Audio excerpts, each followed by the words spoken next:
Good morning. Good to see you all. Today's video is going to be a little different than our usual videos. We're obviously not on the range, though we're doing a breakdown of our 7-part series of our Bodyguard 2 carry comp versus velocity comparisons, with an 8th video of our Ruger Security 380 velocity test to mix in. What better way to analyze that data with some fancy tables and whatnot?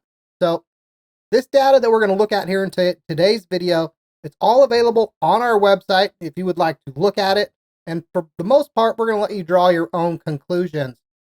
From our website, which is TheBaconNation.com, if you go to the ammo test section, where we have a plethora of different ammo tests here that we've done over the years, at the top of that list, you'll now notice the ammo velocity test table link. Let's go ahead and look at that. Got it on screen here. So this table isn't the prettiest looking table. I'll probably try to spruce up the look of the table, but what's important for today's video is the data. And one thing you may notice right off the bat is there are more entries in this table than what we did in those 8 videos. What I did is I went back and I looked at quite a few of our different velocity and gel tests that we've done over the years. And everywhere that I could find a graphic that I had created, I took the numbers off those graphics and I dropped them into our velocity data table. Now to start out with, we only have our 380 ammo in this table. So as time progresses this year, as we round out 2025, I'll be adding in, say, 9mm, 22, 17 HMR, 12 gauge. Basically every test that I can find that we've done, we're going to drop into this table. And it's laid out in a manner that'll easily let us do that. So what we can do here is we can see this table looking at all the data, which is a lot to look at one time. So if you want to look at, say, just the Hornady ammo, we can filter by Hornady.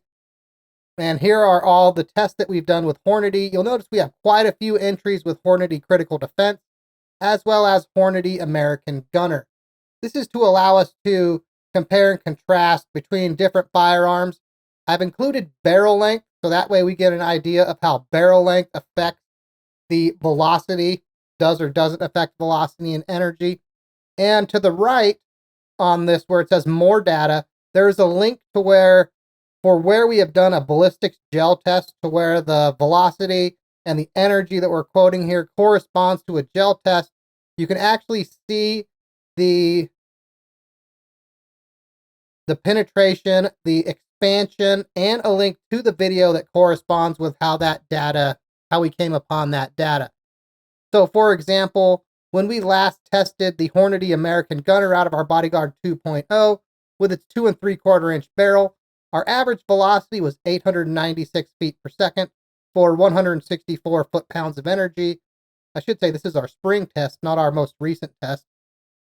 We got 12 to 13 inches of penetration in our ballistics gel block, with expansion to 0.475 inches, or an increase to the size of the diameter of 33, almost 34%. If we want to look at the gel test where we acquired that data, we can click on the gel test link and do so. Let's do that now. On a warm summer's evening, train bound for nowhere, met up with a gambler. We were both too tired to sleep, so we took turns staring out the window at the darkness. The boredom overtook us, and he began to speak. He said, "Son, I made my life out of reading people's faces, knowing what the cards were by the way they held their eyes. So if you don't mind me saying, I can see you're out of aces. For a taste of your whiskey, I'll give you some advice."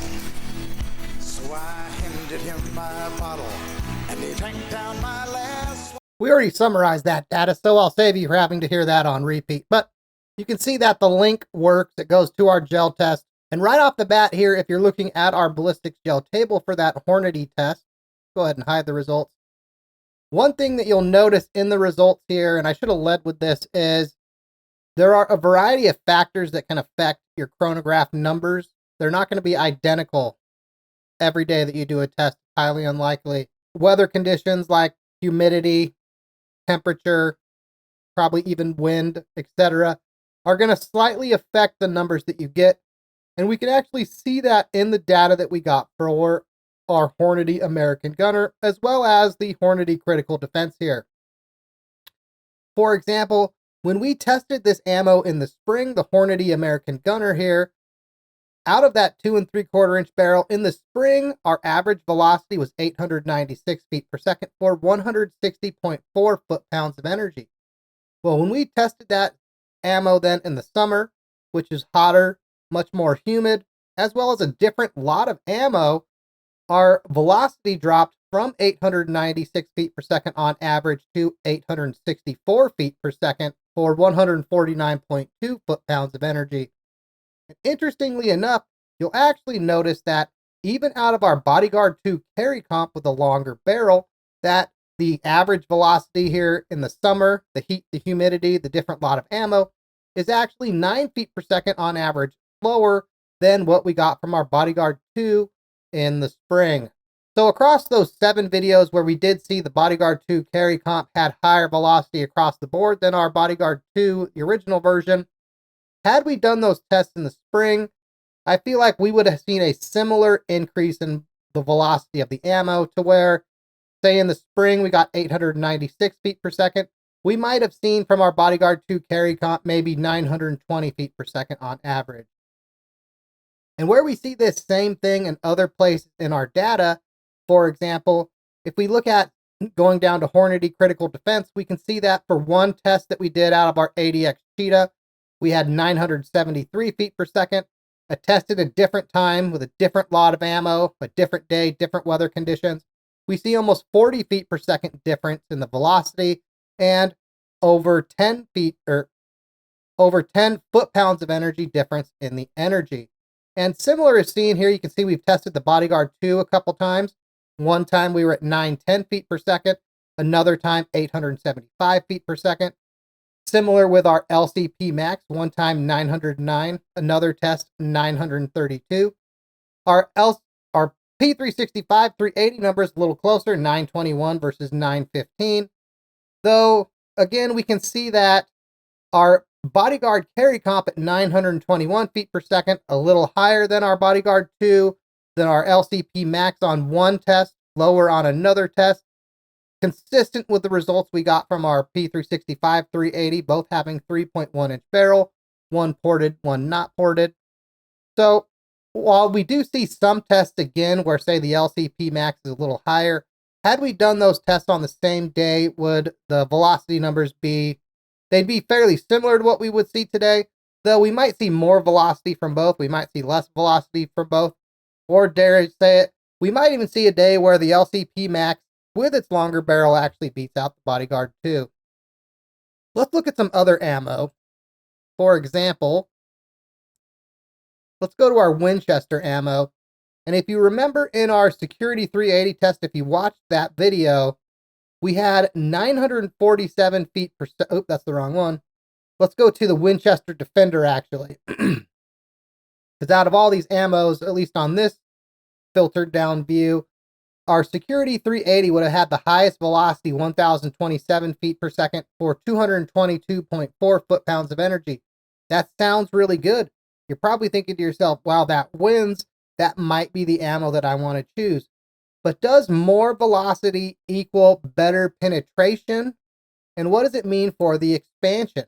Well, conveniently, we have tested this ammo against ballistics gel 3 different times.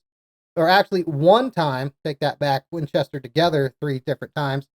But we tested this ammo out of our P365 380 one time, and we had results where the projectile is about 50 feet per second slower, about 20 foot-pounds of energy less. And what did that do to our projectile?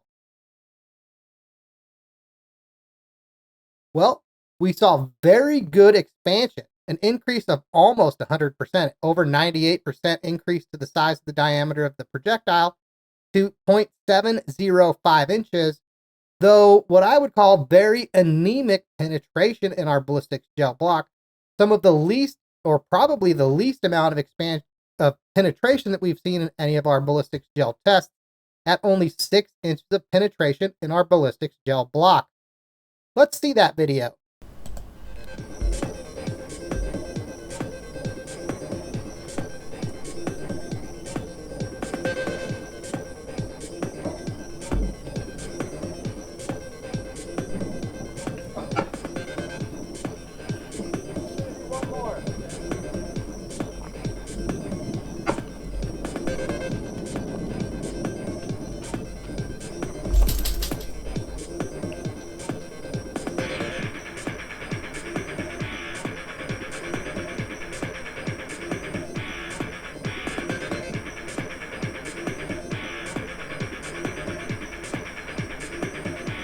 I'll pause the video on our graphic here so we can see that 6 inches of penetration in our ballistics gel block, as well as that projectile. Dare I say it has, while expansion very impressive in the numbers at plus 98% to 0.705 inches.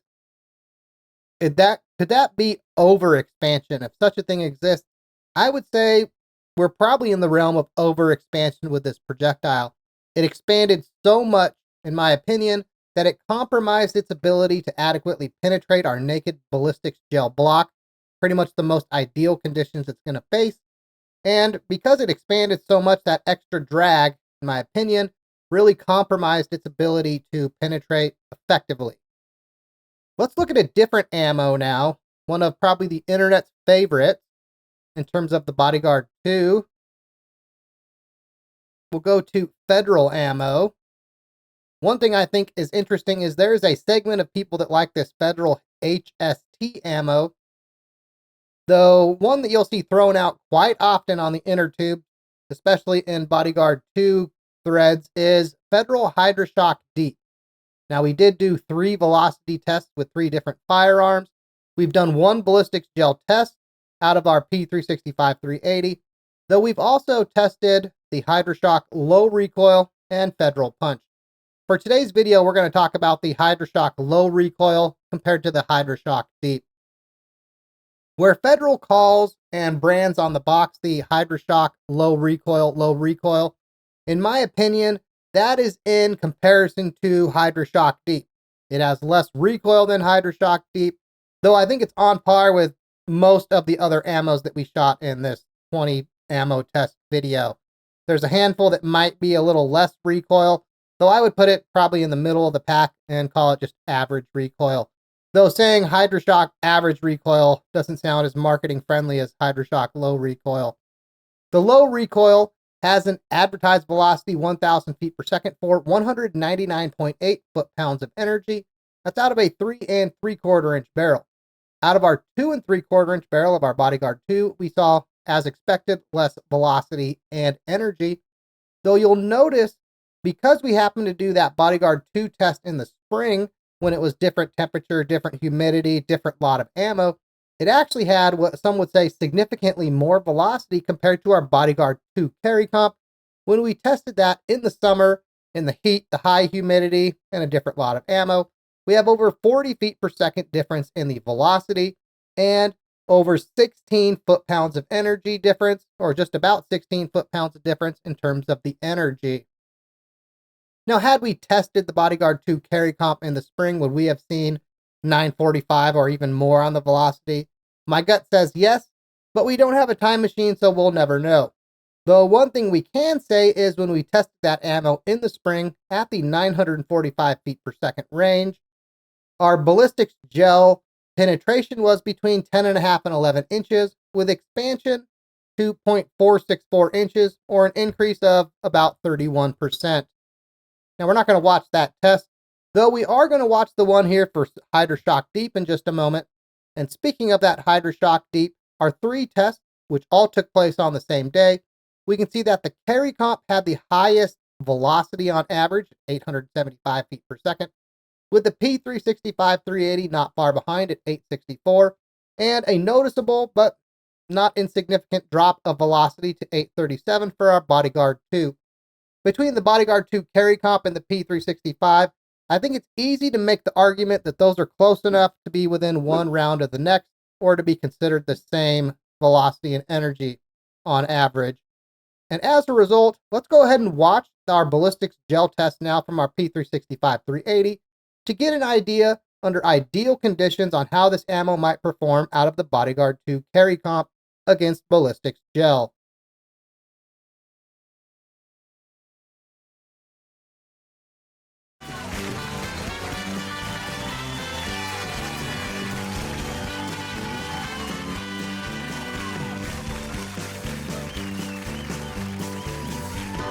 I fell into a burning ring of fire, went down, down, down, and the flames went higher, and it burns, burns, burns, the ring of fire, the ring of fire.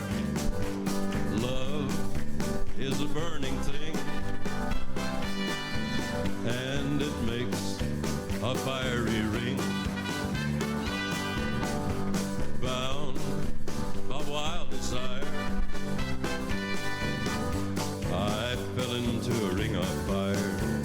All right, pausing and looking at our graphic here, we can see that out of our P365 380 that day, where we have the average velocity 864 feet per second, it yielded 14 inches of penetration in our ballistics gel block, with expansion 2.507 inches, or an increase to the size of the diameter of 42%. Maybe that's why the internet likes it. Its expansion is about the answer. Let's move on. Now let's go ahead and on our table here, I'm going to sort by energy. And we can see that as far as all the ammo in 380 that we've tested out of our various firearms so far, the highest energy and velocity that we've seen was out of our Bodyguard 2 carry comp when shooting the Liberty Ammunition Civil Defense with its 50 grain monolithic fragmenting hollow point. The advertised velocity is 1,500 feet per second, and our test came in at 1496, which is pretty darn close, for an energy of 248.4 foot-pounds of energy. I don't know about you, but this is one that I would like to see ballistics gel tested in the fall. Let us know if you agree as we line up the ammo that we're going to be putting through those tests. Now, second on the list was one out of our P365 380, the Underwood Extreme Penetrator. While the velocity was much lower at 1,094 feet per second, it does have a significantly heavier bullet at 90 grain, being monolithic fluted bullet, giving it an average energy of 239.1 foot-pounds of energy. And we also see third on the list, another one out of our P365 380, the Extreme Defender, again with a monolithic hollow point, this time a 68 grain bullet.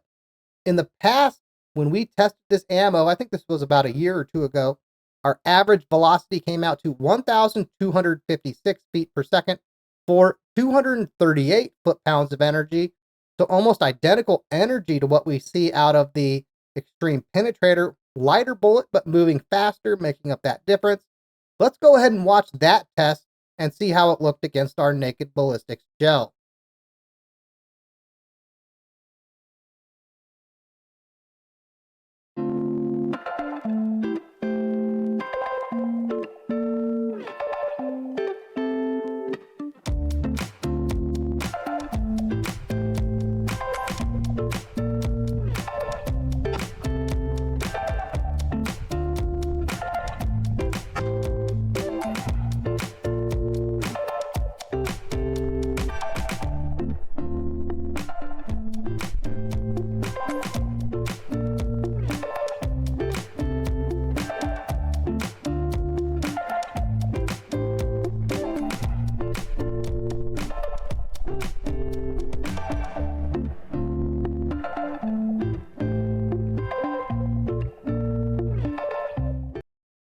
Now, with the Underwood ammo not being an expanding ammo, being a monolithic fluted bullet, it's designed to give it, well, with like the hydrostatic forces, a very good permanent wound channel.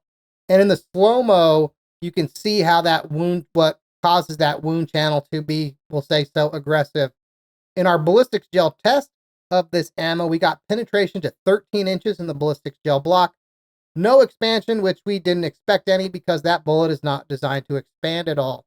Though pretty good penetration with good energy and velocity. Hard to complain about those numbers. Another ammo that we've seen good energy and velocity numbers out of, again out of our P365 380, is going to be the Norma MHP, or monolithic hollow point. This is a 85 grain monolithic hollow point projectile. Advertised velocity 1,280 feet per second. Out of the 3.1 inch barrel instead of 6 inch barrel like their test, we got 1,095 feet per second for 226.3 foot-pounds of energy. This is another one where we have ballistics gel tested it. We're not going to watch that video because the ammo is discontinued, so it's hard to find unless you already have it at this point. I wonder why it was discontinued. To me, it seems like the penetration, the expansion, and the numbers on it would have made it one that the internet would have been a fan of, but apparently it wasn't. Our penetration was to 11 inches, which is pretty good, especially when you look at the expansion of that projectile, which was to 0.583 inches, or an increase to the size of the diameter of 64%. Here you can see it also in the list here high up in our energy numbers out of our LCP max at 1,071 feet per second for 216.4 foot-pounds of energy, which is a little slower, but not much, 24 feet per second slower than out of our P365 380 in that gel test. So we likely would have seen numbers comparable to what we saw out of that P365 as far as the results on the gel. The Norma, the Liberty Civil Defense, and the Underwood ammo pretty much dominated the top of this list. And we even see an entrant from the G2 RIP, a radically invasive projectile. We didn't test this one in any recent videos, though when we did test it out of the P365 380, it was at 1,242 feet per second for 212.3 foot-pounds of energy. This is one where, while the penetration is at 9.5 inches, if you look at on our website, let me transition to that slide.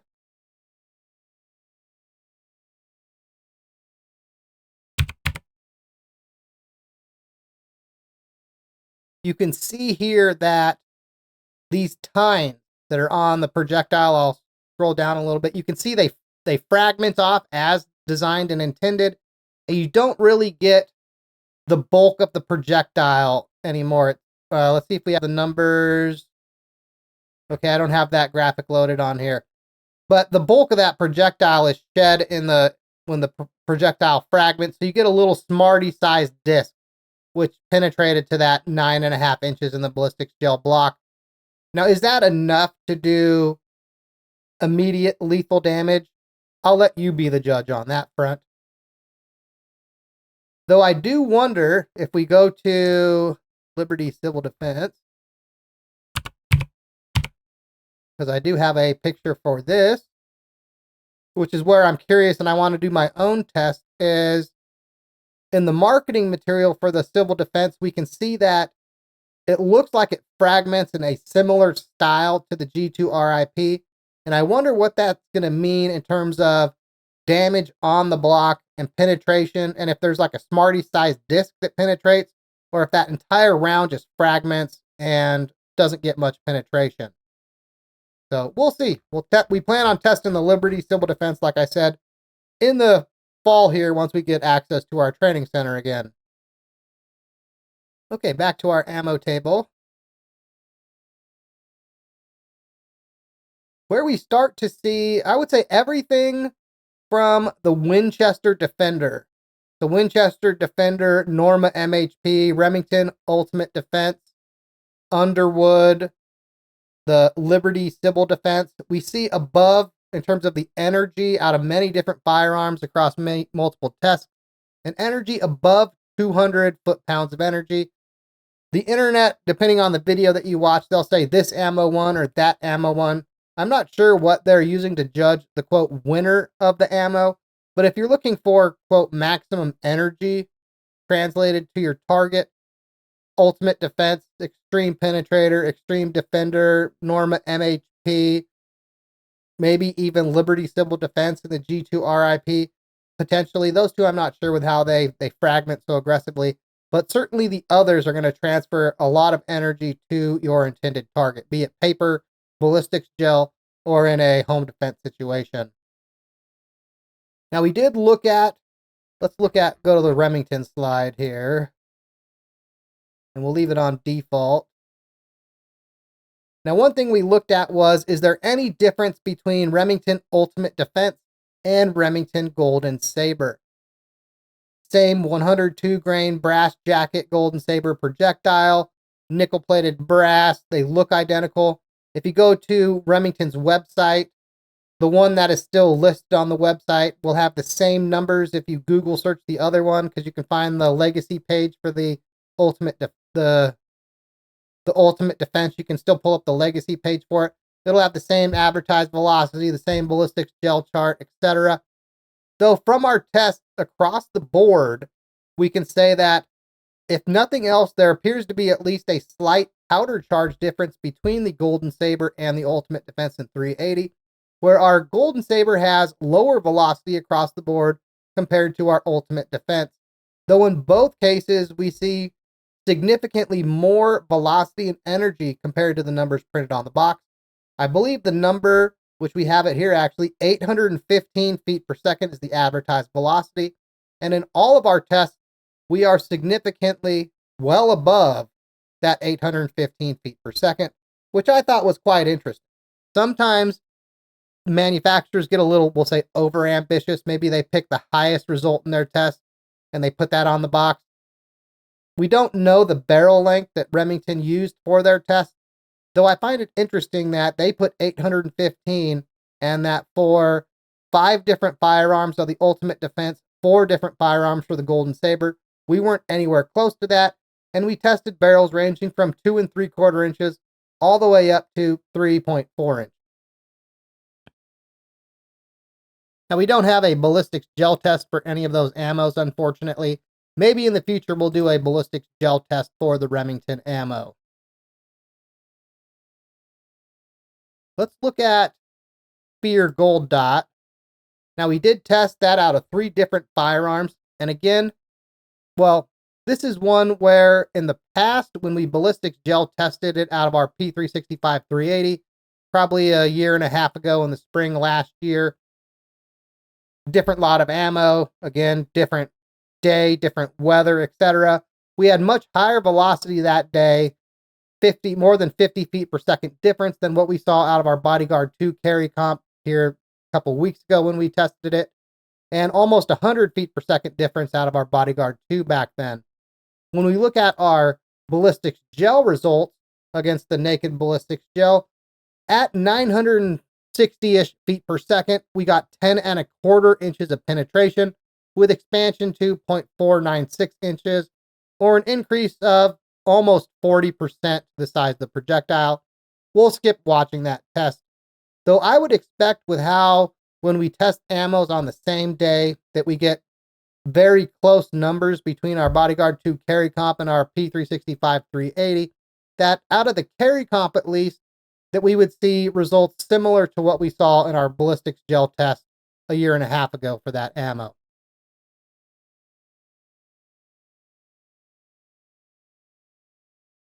Now here's another one, Barnes Pack XPD, that we might do a ballistics gel test here in the fall on. I'm curious to see how the penetration and the expansion stacks up on that ammo. That is another one that is the monolithic hollow point projectile, one of the lightest weight bullets in our test at 80 grains for 990 feet per second advertised, which gives a 174 advertised foot-pounds of energy. Out of our Security 380, when we tested that last week, we almost had identical numbers versus what's on the box.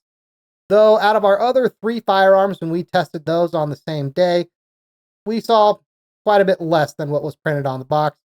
Tested on the same day with the Bodyguard 2 against the P365 380, the carry comp had the highest velocity. Though again, I think you can say those numbers are close enough to where they're functionally the same. Now, another interesting note here is, as far as the 8 different videos and the 20 different ammos that we tested, this Barnes TAC XPD across all the firearms that we shot it in had the least felt recoil. So if you're someone that's recoil sensitive and you shoot 380 because you're recoil sensitive, the TAC XPD, depending on how it does in terms of that ballistics gel test, might be a decent ammo to look at. Now, to finish out our talking points for today's video, what we'll do here is we'll just look at everything that has a ballistics gel test. So you can see here is the majority of the numbers for the ballistics gel test that we've done in the past. And some of them we see penetration, like say on the Hydra-Shok Deep at 14 inches. The solid spun copper of the Fort Scott TUI out of both the 80X Cheetah and the LCP Max. While it doesn't have stellar velocity or energy numbers, it still had enough to go completely through with ease on our ballistics gel block.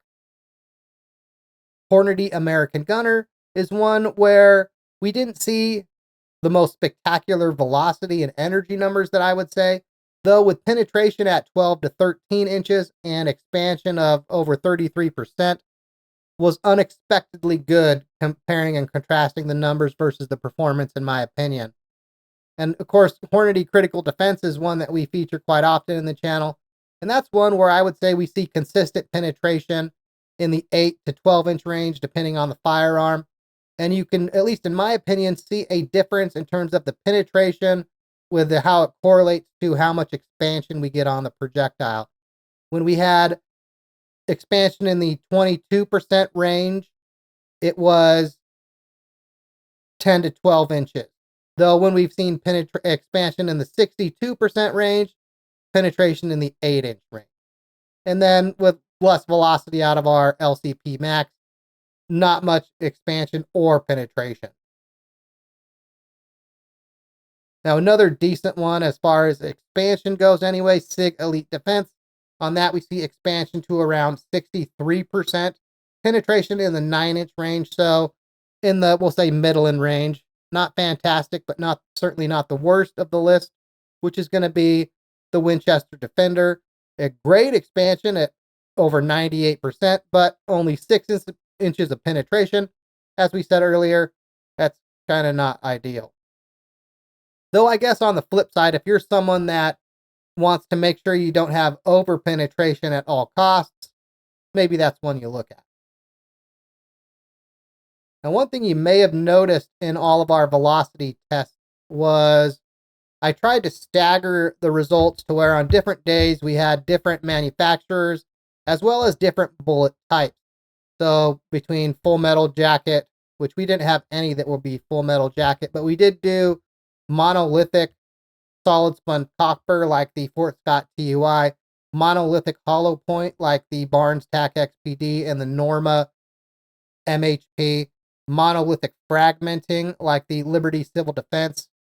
We tested bonded jacketed hollow point like Spear Gold Dot, Winchester Defender, normal full metal jacket like I would say Remington was at HTP if I remember right. Things like Federal Punch.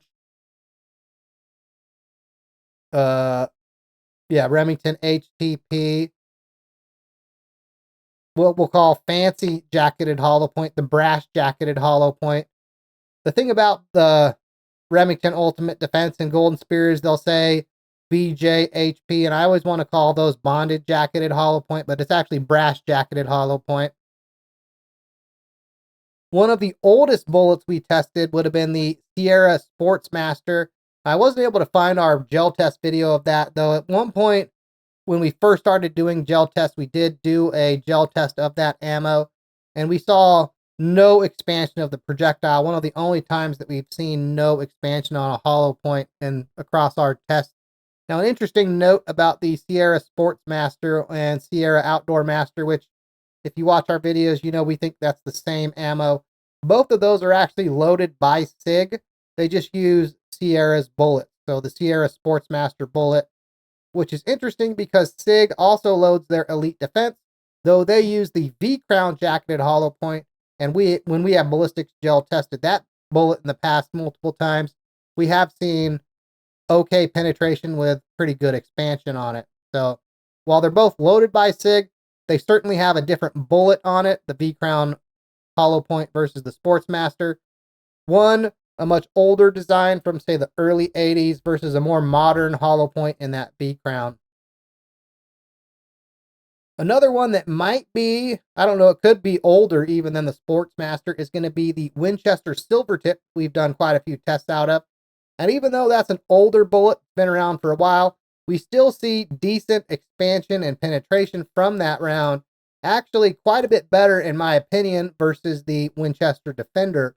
With the Silvertip, we see expansion in the, depending on, say, the size of the barrel and the velocity. Out of our LCP max, when we had 948 feet per second, we saw expansion to 57%, with penetration at only 7.5 inches. Though when tested out of our ADX Cheetah, where we got just over 1,000 feet per second on the velocity, we saw expansion increase to 91%. And unlike on the Defender, even with that much expansion, we still saw penetration in the 9.5 inch range, making it better than at least quite a few of the tests that we've done, and certainly better than Winchester Defender. So as far as price goes, if you like the Winchester defensive ammo, I'd probably save the money and go with Silvertip over Winchester Defender, but that's just me. The data, as you can see, is available on our website, so you can draw your own conclusions. And why don't you go ahead and let us know in the comments some of the conclusions that you've drawn watching this video and digging through that table on your own. Well, anyway, that seems like the perfect spot to end today's video. If you enjoyed today's presentation, like it, share it with your friends and family. Those things are free, and they certainly help the channel greatly. If you'd like to help us make more of these videos in the future, look into becoming a member. Fred and I really appreciate you getting this far. Thanks for watching, and as always, have a good night.